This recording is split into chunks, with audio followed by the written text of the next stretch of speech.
সকাল আর সন্ধ্যাবেলা কত জায়গা তুমি যাও, আমার বাড়ির সামনে এসে রোজি কেন বেল বাজাও। বুঝে নিয়েছে ভেজাল চলছে। চোখটাকে আগে ধরেছেন আল্লাহ, চোখটাকে আগে ধরেছে। আবার যদি ঢেউ লাগিয়া কলসি হয় টলমল, মাঝি রে তোর দেশে যাওয়া হইবে রে বিফল। আমার ছলে কৌশলে আমার শারীর অঞ্চলে তরি খানা রাখিব বাঁধিয়া রে। আমার কাঁখের কলসি জলে গিয়াছে ভাসি, মাঝি রে তোর নৌকার ঢেউ লাগিয়া রে। তুই গেলি কেন নদী ধারে, পর্দায় থাকলি না কেন? তোর কলসি ভাসতো, তুই নিজেই ভাসিয়েছিস, মাঝি তো নৌকায় থাকবি। কত ছন্দ পৃথিবীতে এসে গেছে। আল্লাহ রাব্বুল আলামিন বলছেন, হে মুমিনা নারী, তোমরা নজরগুলোকে নিচে করো। চোখটাকে আগে কেন ধরলো? চোখটাকে কেন আগে ধরলেন? হাত পা যত কিছু সরঙ্গা রয়েছে সবগুলোকে বাদ দিয়ে চোখ কেন আগে ধরলেন? একজন বড় আল্লাহর ওলি বলছেন, ফায়সা শুরু হতি है आँख से, खत्म होती है सरंगा से। फाहिशा शुरू होती है आँख से, खत्म होती है सरंगा से। যত নোংরামি পৃথিবীতে আছে সব শুরু হয় চোখ দিয়ে, সরঙ্গা দিয়ে সেটা শেষ হয়। অতএব চোখকে আগে ধরা হয়েছি। জি, মেয়েরা দুর্বল না সবল? পুরুষের থেকে মেয়েরা দুর্বল না সবল? দুর্বল। আর পুরুষ শক্তিতে সবল না দুর্বল? জি, এতগুলো লোক কথা বলেন, মুখ বন্ধ করে বসে আছেন, বলেন একটু হাঁচা করেন। শক্তিতে পুরুষরা দুর্বল না সবল? আর মেয়েরা? জি, একটা জায়গায় দেখেন, খুব ভালো করে শুনবেন। একটা হলো পেরেক, ধারাস করে মেরে দিলে খচ করে ঢুকে গেল। আর একটা হলো স্ক্রু, ধীরে ধীরে যাবে। ও ধীরে ধীরে গেলে বাবা উঠাতে কঠিন হয়, আর এটা যত তাড়াতাড়ি ঢুকে তত তাড়াতাড়ি বেরিয়ে যায়। পুরুষের রাগ তার কাঁটার হাতুড়ির মতো চট করে রেগে যায়, আবার বিবির ওপরে ঠান্ডা হয়ে যায়, রাগ রাখতে পারে না।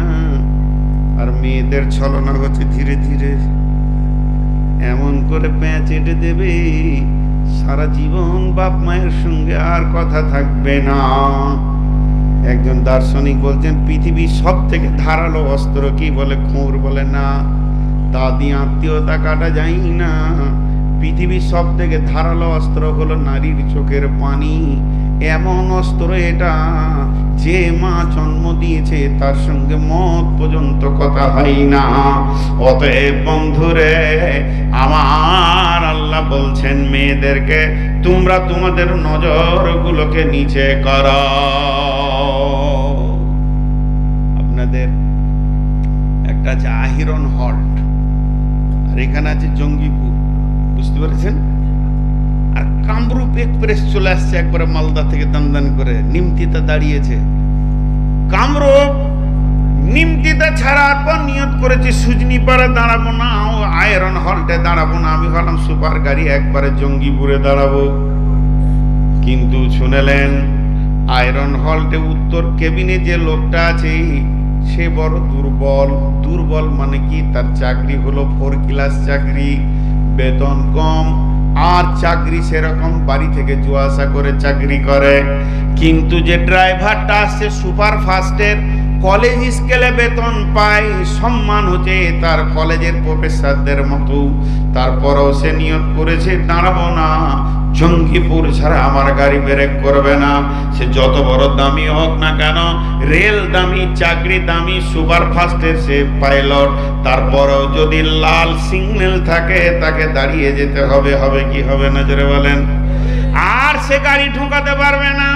কিন্তু যদি ট্রেনটা দুর্বল হয়, ট্রেনটা লোকাল হয়, আর স্টেশনটা যদি আজিমগঞ্জ হয়, আর সিগন্যালটা যদি সবুজ থাকে, তাহলে ওই কিন্তু গাড়িটা সেখানে ঢুকিয়ে দিতে পারবে। অতএব মা বোনেরা আমার, পৃথিবীর সমস্ত নারীরা হলো কেবিন মাস্টার। এদের চোখ হলো আলো, এদের চোখ যদি লাল থাকে, পৃথিবীর কোনো পুরুষ এদের ইজ্জত নিতে পারবে না। আর মেয়েরা যদি সবুজ সিগন্যাল দিয়ে দেয়, তাহলে পুরুষরা এদেরকে লুটে শেষ করে দেবে। আল্লাহ তাবারাক ওয়া তাআলা পুরুষের শক্তিকে সব জায়গায় ক্ষমতা ঠিক রেখেছে, কিন্তু নারীদের ক্ষেত্রে পুরুষরা অনেক দুর্বল। নারীর সামনে এসে গেলে পুরুষ এত দুর্বল হয়ে যায়, যতক্ষণ পর্যন্ত নারী আগে না সমর্থন দেবে, অতক্ষণ পর্যন্ত কোনো পুরুষ তাকে আপনার কিনা বার্তা দিতে পারবে না, কোনো পুরুষ তাকে প্রস্তাব দিতে পারবে না। তার কারণ আল্লাহ তাবারাক ওয়া তাআলা কোরআনে বলে দিয়েছেন, আয-যানিয়াতু ওয়াজ-যানি, আয-যানিয়াতু ওয়াজ-যানি, আয-যানি ওয়াজ-যানিয়াতু। আল্লাহ আগে পুরুষকে ব্যবহার করেনি, তারপরে নারীর কথা বলেনি। সারা পৃথিবীতে যতগুলো ব্যভিচার চলছে, সারা পৃথিবীতে যতগুলো অবাধ মেলামেশা চলছে, সারা পৃথিবীতে যতগুলো আপনার কিনা অবাধ ভাবে তাদের ব্যভিচার লুচ্চামি চলছে, আগে নারী সমর্থন দিয়েছে, তারপরে পুরুষ কাজে এগিয়ে এসছে। এর জন্য আমার আল্লাহ বলছেন, হে নারী কোল, তোমাদেরকে এই জায়গাটা আমি এত মজবুত বানিয়েছি। পুরুষ শক্তিতে অনেক কিছু করতে পারবে, পাহাড় কেটে নদী বানিয়ে দেবে। পুরুষের এমন ক্ষমতা আছে, জমি চাষ করে ফসল উৎপাদন করে দিতে পারবে। পুরুষকে যদি বলা হয় 1 কুইন্টালের মালকে মাথায় করে জঙ্গিপুর নিয়ে যেতে হবে, তাও পারবে। পুরুষ বক্সিং হয়ে খেলা দিতে পারবে, কিন্তু পুরুষ প্রথমে কোনো নারীকে প্রস্তাব দিতে পারবে না। একটা নারী যে কোনো হালেই হোক না কেন, আগে সে প্রস্তাব দেবে লুচ্চামির। তার কারণ সে মুখে না বললেও অঙ্গভঙ্গিতে বলবে, চোখের ইশারায় বলবে, তার ভাষা বলবে, এমন কিছু সে ব্যবহার করবে, মৌন সমর্থন তাকে জানিয়ে দেবে। তখন পুরুষ তখন রেডি হয়ে যাবে। এটা কোরআন বলছে, আয-যানিয়াতু ওয়াজ-যানি। পৃথিবীর বুকে যত ব্যভিচার হয়েছে, মেয়েরা আগে সবুজ সিগন্যাল দিয়েছে। এর জন্য আমার আল্লাহ পর্দার কথা বলতে গিয়ে বলছেন, কুল্লিল মুমিনাতি ইয়াগযুজনা মিন আবসারিহিন্না। হে নারী কোল, তোমরা তোমাদের নজরগুলোকে লাল করে নাও, পৃথিবীর কোনো পুরুষ তোমাদের কাছে পৌঁছাতে পারবে না।